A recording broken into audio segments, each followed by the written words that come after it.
Nigeria TV, where we have news on politics, sports, entertainment, and so much more. Did you know that we also have feature stories where we talk about nothing but everything? It's the Breakfast Show on TSL Nigeria TV.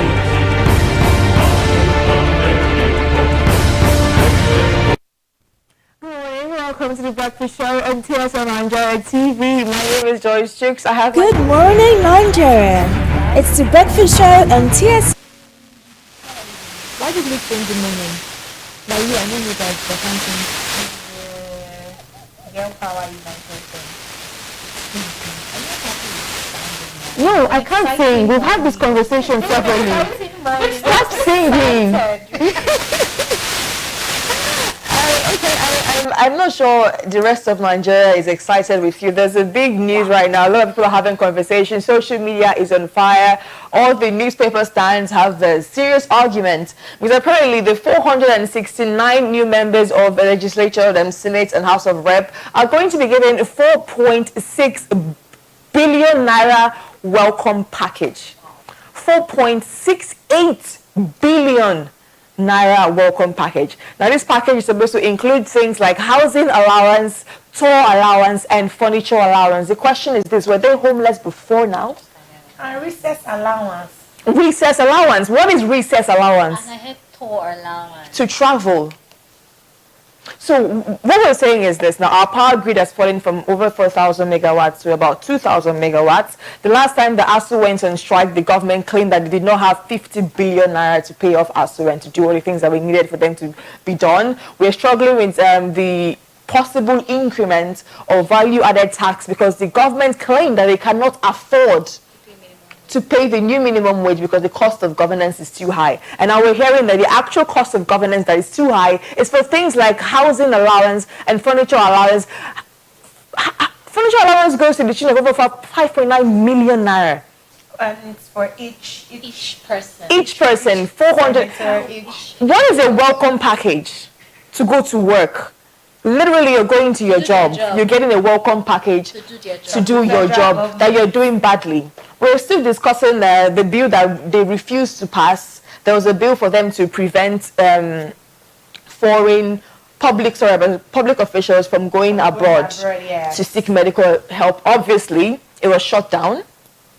And now we have this. A past governor, Balarabe Musa, is saying that Nigerians should get up and fight. But can Nigerians actually get up and fight? Is there really anything we can say about the matter? Because I personally think that when policies are made to favor them.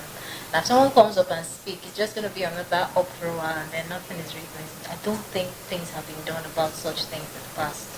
And getting to the fact that it's still the same persons that have been recycled over and over again in the House of Rep and in the House of Assembly. So it's something that those policies, like Ijiri said, it will not be worked on at all, except we have new set of people coming out from different constituencies all over the nation. So is it possible that a move can only be made if it is done in Parliament, on the floor of the House? I remember that when Nigeria was going to fight for independence, the first move was made on the floor of the House by Anthony Enahoro. So is it somebody on the floor of the House that has to do it?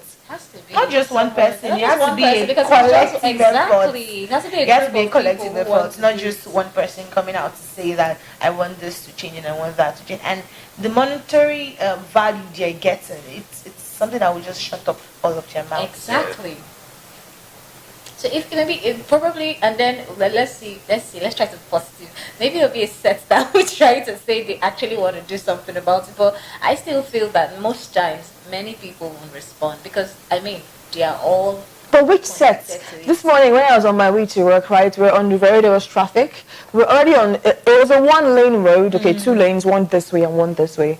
It was already two for the ones going this way. Right, and then there was a small corner for the ones coming this way because they had less traffic. And then you'd see Nigerians that are supposed to be okay upstairs driving on the opposite direction of that one. Isn't these people that are going to go to the legislative and then change it? They'll sit down and complaining and complaining. I hear Nigerians say things like, "Let me wait to get there so that moving forward.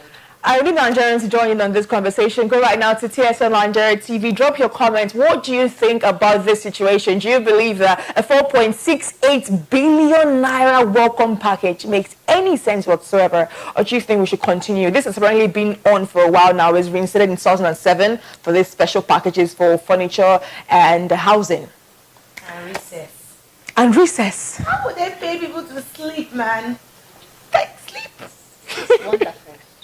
That is why they have claimed that the Senate is now a retirement home for badly behaved governors. But let us move on. Not me, okay? Just people that say that. Let's move on to lighter things this morning. Like you always know, we have our history today. And today in history is something that really excites me. Adriel hates it, but it excites me. So today is today is the 15th of May. And on this day in 2004, Arsenal completed a entire league with 38 games unbeaten, claiming the right to be called the Invincibles. Congratulations, Arsenal. Even though right now they're struggling to be fourth place, this happened under the amazing Arsene Wenger. And when he played his last home game in May 2018, he was handed over the trophy that the Premier League gave Arsenal when they became the Invincibles. When football was amazing. Wow. Why am I the only one passionate? You're passionate. I'm Do supporting. you know how difficult it is to be the Invincibles? They had 26 wins, 12 draws, and 0 losses. No loss. Do you think it's easy? Maybe you should just become an Arsenal fan. Wow. No, dear. No. Nobody should become an Arsenal fan. Alright, we're going to go on a short break. When we come back, we're going to have a very serious conversation about Nigerians and, of course, the Nigerian economy. Stick around. My name is Joyce Chooks. This is a breakfast show on TSL Nigeria TV. And we have a special guest. Stay there.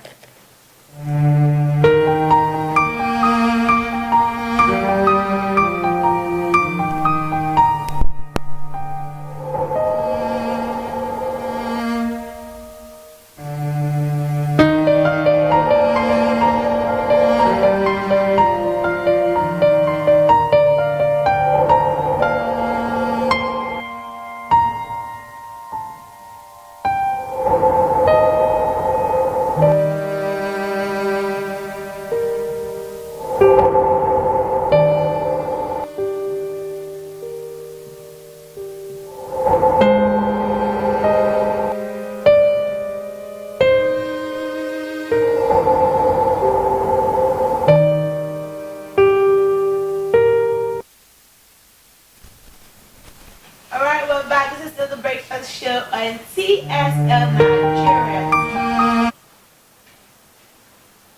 Nigeria's solution initiative by Nigeria to grow the Naira comes in the face of our nation's ailing economy and plummeting global oil prices. CNN World announces that crude prices is falling 75% and Nigeria, Africa's biggest producer, is losing money by pumping it. Even worse, the Naira devaluation limits the purchasing power of foreign imported goods at affordable prices. This initiative, spearheaded by politician Senator Benjamin More Bruce, is becoming a cultural phenomenon in our nation context, urging Nigerians to buy Nigerian products and grow the economy. To tell you that on the couch today on the breakfast show is the chairman of TSL Nigeria and is also the man that pays my salary. A round of applause for the man that pays our salary, please. He's the reason why we are here. Influencer and also a motivational speaker and also the man that pays my salary. Mostly that. Why is this? It's actually the system that pays the salary first. It's very important for me. Size your signature that's on it. It's good to have this. And you look really good. He always looks good. Are you just trying to say that? So I decided to wear Nigeria so that I can grow. This is not the Nigerian green, bro. We'll let it It's pass. not the color. That's the shade. Made in Nigeria. Made in Nigeria. Everything I put it on. Okay, so Not on my mobile phone. Including my person. Wow. you're also a product of Nigeria. Everything about me made in Nigeria. We're here today. Okay. It's good to have you inside Thank you very much. this morning. So let's talk about you and who you are and why you do what you do. First of all, this is a web TV platform. Why did you decide to go into web TV? Okay. as part of my own quota to contribute to the growing the economy. The economy, and there's a problem with we're doing a lot in this country, and the media seems not to be telling the story the way the story should be told. Okay. We have a lot of conventional TV that are profit-driven. I use the word profit-driven. They're there, they need to make money. That's why they're in business. And the social media space is just there. We have a lot of persons that are there. And we have so many fake news that is flying all over the places. And you know what? People tend to believe whatsoever they see online. True. And for that reason, I felt there's a need for me to create a platform where we can be able to tell the true Nigerian story the way it is, and not painting Nigeria in the bad light as it were. Because if you go to social media space today, what you see online, they are the bad side of Nigeria. But we have so many good sides, like somebody like you, what you're doing, what everyone of us is doing. So that's my own way of contributing to the system. Amazing. I know he's a motivational speaker, so it's gonna blow your mind today. I want some mind remaining when you're flowing. So I guess we jump straight into the conversation. Now, the year was 2016 when Ben Moribru's, he was his 60th birthday that year. He wrote a book, The Common Sense book, and then he really propounded on buying Nigerian goods to grow the economy, you know, from the devaluation of the Naira to the excessive need for imported products and everything in between. So the question is this: if we do buy made Nigerian goods, is that in any way going to grow our economy? What do you think, Mr. Kere? Okay. Now, I was around in 2016, obviously, when the campaign came up. Now, I see the Buy Nigeria, Grow the Naira campaign as a PR campaign that was not well thought out. Okay. At all. Not well thought out because the focal point for that campaign was to make Nigeria to buy domestic products. True. And they feel that when Nigeria buy domestic products, it will make the Naira to be strong. But that's not true. There's the bad side to it. What's the bad side? It will give room for products and what we do not to compete globally. Internationally. The best way for you to grow your economy is to ensure you enter into what we call global competitiveness. And that's what we don't have in this country. That's what we don't have. And this guy is telling you buy Nigeria, grow the Naira. There's this concept they fail to understand. And what's that concept? People don't buy products. They buy the story you tell. They buy how you make them feel. They buy the story you tell around the product. Yes. And that is what our product is lacking. So not until we get to a point where we begin to, and if you check all the product we buy online, a lot of product we buy, international product we buy, just check. Sometimes you don't even need these products. Yes. I'm a Cushy fan. You understand me? I like anything Cushy. I like it a lot. Not because of the fact that the products are durable. It's the branding. It's the branding. And that is what we lack in this country. That's what we lack. So forcing Nigeria to buy a product to grow the Naira is not what we should be thinking of. What our leaders need to do is to look for ways to make our locally made goods to have what we call global competitiveness. So that they will live local, our manufacturers should live local and think global. Okay. If you're going to make a shirt, you should not make shirt for the persons you have around the environment. You should make shirts having the global stage in mind. That this shirt, it should not just be Nigerians or the persons in Benin City that will be putting on this shirt. This shirt should be good enough for somebody in the UK. Yeah. Okay, so somebody raised up an issue of misplaced priorities. Sometime, I think last year, Nigeria announced that they've increased the exportation of yam and some other food products. Now, this person says that Nigerians are placing very wrong priorities on the kind of things that they should be exporting. Now, you claim that agriculture has gone so far and so developed in several countries that sending out food products is not the way to push yourself out there. Do you believe that Nigerians actually have misplaced priorities? The question I want to ask you is, sorry to say, I beg to stand in this angle. I want to stand on this morning. Okay. With that, there's an issue with the political class because of the you cannot have a 19th century leader in position and you expect them to think for us in the 21st century. That's where the problem lies. A situation where you wake up one morning and you feel that what we should export as a country in the 21st century should be yam. Yam. I'm not just exporting yam. You spend a lot of money pushing it to PR and go about making noise that Nigeria is exporting yam to the UK. Yam in the 21st century. Yam to the UK. And you see what sometimes I laugh when I see government policies. Especially when you see a government in power, they will just wake up one morning, they say they want to go back to agriculture, that in 1979, we have the granite pyramid, we have the rice pyramid, we have the this. That's 1979. And you know the next, they will tell you that they want to create job for the youth. What kind of job are they creating for the youth? They'll tell you that the youth should go into farming, that we have to return back to the roots. Come on! The world has gone beyond the roots. This is not the time for you to begin to push agro-farming. The question is this, before you ask somebody to come and do something, you ask first, are they interested in this thing? No, they are not.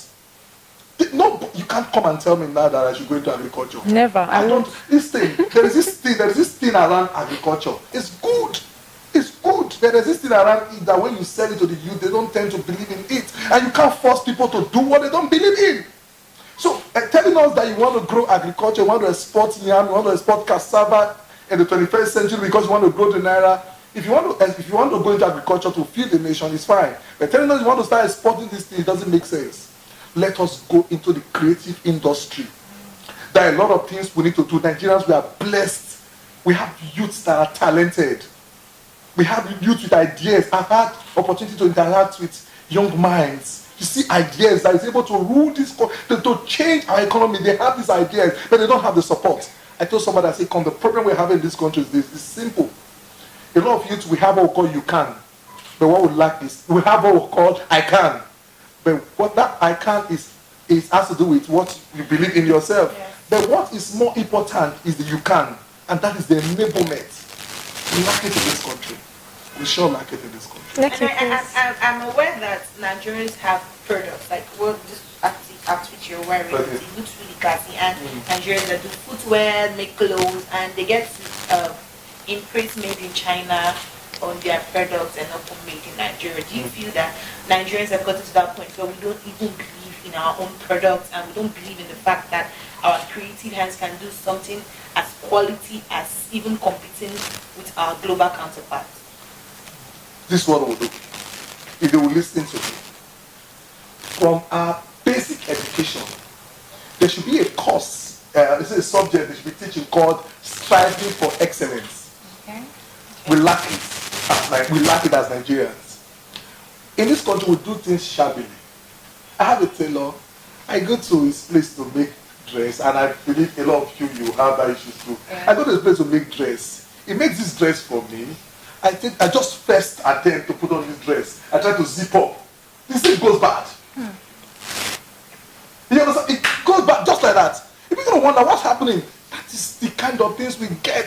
Nigerians, we make product. Like I use a statement now that if we want to make product, let's not make product for persons in Benin only. Let us make product with the world in mind. You can't go get an original Bushy pants and you are trying to put it on and the zip will go back. No. Quality control is there. We don't have it. Our tailors don't have it.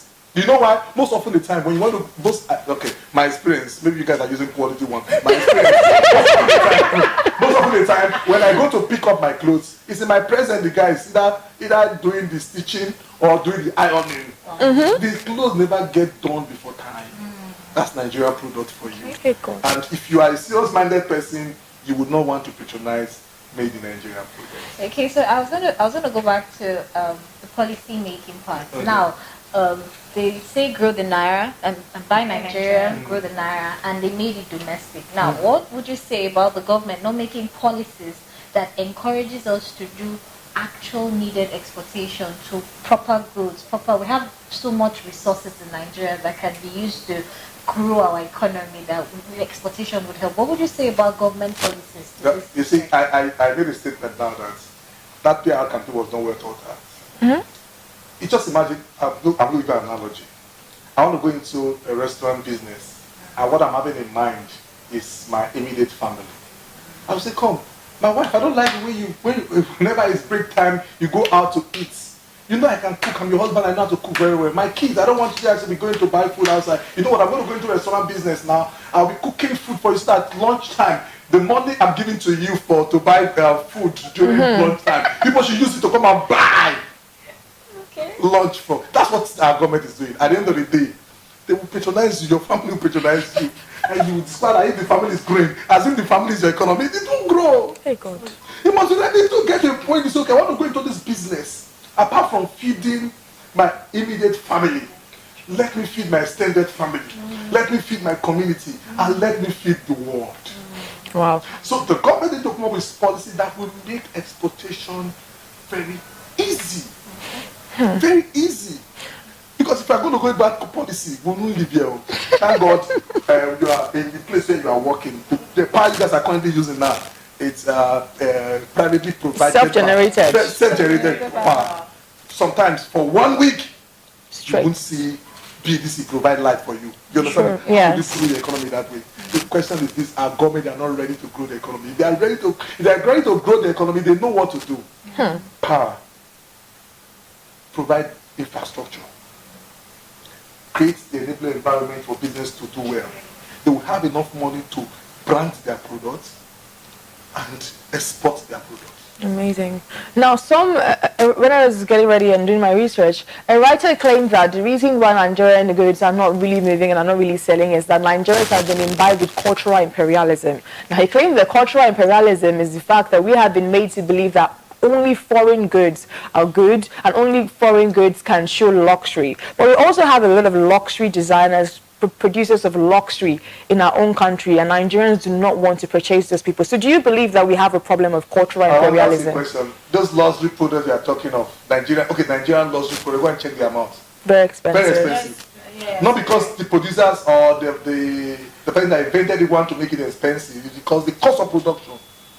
The cost of production. So why will I get a Joyce pants, locally made Joyce pants, because I want to purchase for 400,000 naira when I can get a Gucci for 200,000 naira? It doesn't make sense. Friends and family discount. Yes, it doesn't make sense. It doesn't make sense. So we should begin. I mean, the problem, cultural imperialism. Let me tell you this: does not only exist in Nigeria. Check the whites also. They want to patronize. They like African products. I use the word African. It's deliberate. I didn't use Nigeria. I didn't use the word Nigeria. You know why? If you check, you travel abroad, you see people use things from Senegal, use things from Gambia. But they don't use Nigeria. That is the problem. Well, let's discuss Nigeria and not Africa. That is the problem, Nigeria. Because of the fact that with our government, they are not encouraging small businesses for us to be able to do business the way business should be done. And the question is this: why are we stressing ourselves with clothes? Why are we stressing ourselves with those products? What about services? We can use ICT to grow our economy. Is that not what India is using? True. We can use it to grow our economy. But the problem is this: anything, I'm sorry I have to say this, but anything that gives financial empowerment to the youths, the government seems not to be interested in it. I'll repeat, I'm on TV, I'm saying this. Anything that gives financial empowerment to the youths, the leader seems not to be interested in it. Because they know that if all the youths, which amounts to 54% or even more than of the electorate, if they are financially empowered, nobody will be used as thugs for election. And therefore our electoral system will be right in this country. They are wise, they are wiser than us. There is what we call native wisdom. They know that the solution to our problem is this. They know the solution to our problem is empower the youth financially. Once the youth they are empowered, nobody will be used for political talk. Nobody will snatch purse because they don't. How much are they paying them? They don't. They have what they are doing as a means of livelihood. For that reason, they will be interested in that. They would rather say, let them go to the farm and go and till the farm. They know the youth will not want to do that. Amazing. Okay, let's talk about diversification and maybe USP. Normally, when you open a business, you thrive above your competitors using your USP, your unique selling points. Last year, for the bulk of last year, Ghana made a ton of money from tourism. Ghana was listed by the CNN as one of the top 20 countries to visit. They had a lot of shows that brought in foreign people going back to the homeland. Do you think that Nigeria has any USP that we can market aside agriculture and jollof rice? Creativity. Okay. Nigerians are creative. We are hardworking. Never say never. Have you seen a Nigerian that is ready to do business? Go and check the business.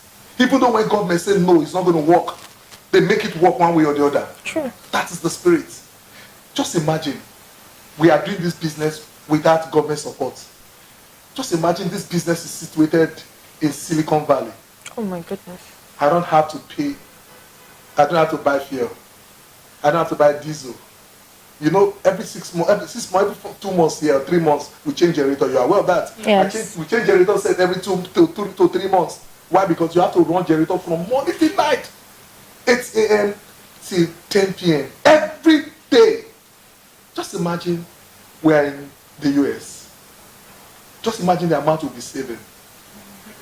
Then you will not discover that you're working in TSN Nigeria as a presenter. You'll be competing with somebody that's working in the US. Why? Because that money we are saving, we push it to staff wages. And everybody will be happy at the end of the day. Everybody will be happy at the end of the day. Okay, so since 2016 to 2019, it has been 3 years since Nigeria began the campaign since Ben Moribus launched the campaign for buy Nigerian products to grow the Naira. So let's look at three years space. Has there been any effect? Did Nigerians pick up the initiative? Even though we suffered a lot of goods were banned. Even though it seemed like there was no way for us to get the goods irrespective. There are a lot of goods, let's even go to agriculture. There are a lot of farms that produce so much, but the locals do not have good roads to even bring those goods from the village to the city where they'll be bought. So 3 years has gone down now. We've heard the message 3 years ago till now. Do you believe that any change whatsoever has happened in Nigeria with that slogan for 3 years? Okay, this is what I will say. If Nigerians now buy made Nigerian goods, it's not because of that slogan. It's because Nigerians want to support Nigerians for Nigerians to begin to live better. Not because of that slogan. Not because of it. Not at all. The question is this. You don't just wake up one morning and come up with a PR campaign that this is what you want to do. Nigerians should begin to do this. Then the next morning you put custom, they get to the highway. They get to the highway, they start seasoning rice, they start seasoning fairly used clothes. No, before you do that, there are some things that need to be put in place first. I know a lot of Nigerians will not buy made in Nigerian rice. For example, I eat made in Nigerian rice. Okay. The reason why I eat made in Nigerian rice is not because of the fact that government has made it too. It's because it is cheap and it's healthy. I will eat it. The question is this. The government should focus on growing Nigeria businesses. That's the word. So it should be not not we are made in Nigeria. They should change it this way. Grow Nigeria businesses, grow the Naira. What policies or what do you feel that the government can implement to help grow Nigerian businesses? Tax holidays should be given to young business. Okay. Any business you set up that is as low as, that have not spent 5 years. Because for you to be able to put your foot on the floor, for you to even break even, at least you need 5 years. You just open your business, the very first day you open your business, put your signboard, the next thing you see in your office, they are bringing tickets for you. That's tickets for you to come and pay. The problem now, the government, have they come to ask me how much I've made? I put in 500,000 into a business. I've barely made 200,000 out of it. And you're asking me to come and pay tax of 50,000 naira. You see, government should be concerned about how small businesses are doing. They should create supports. Okay. For example, this is an industrial area. They should ensure that even if there's no light, like I said, we need scientific people. There are areas where people stay. Those areas during daytime, don't give them light. Industrial area like this, people do business. Give them light to do business. Once it's 6 or 5, you take the light and switch over to the residential area. But you know what? In my house, there's light as I'm living. And I had to switch off the lights. Enter my car. I drove to the office. There's no light. And I'm going to stay here. There'll be no light, and there's light in my house. Nobody's using it. I will not come back again in night. They will not take the lights. They will not take the light in night. I'll bring it in the morning when I'm about to leave. You see, that's when you have people that are not scientific in power. They don't do things based on, like I said, Nigeria is running based on default, not design. Autopilot, just like that. As they go. No one is piloting it. It's just going. Wow. This has been an amazing conversation. Sadly, we have to call it a day at this time. Thank you so much, sir. I mean, we normally get this kind of information from him, but you guys are new here, so you see, this is who we work with. It's amazing. We'll be here again tomorrow for another exciting conversation on The Breakfast Show on TSM Nigeria TV. Remember, guys, patronize Nigerian business. Try to grow Nigerian businesses. It is the only way, at least one of the surefire ways to make sure that we grow the Nigerian economy. My name is Joyce Jukes. And I'm Ejiro Omogede. And of course, Neki Moyo. And of course, we have Mr. Kevin Mudupe, our guest for today, the man that pays our salary. We'll see you tomorrow. Have yourself a lovely day and good morning. Bye.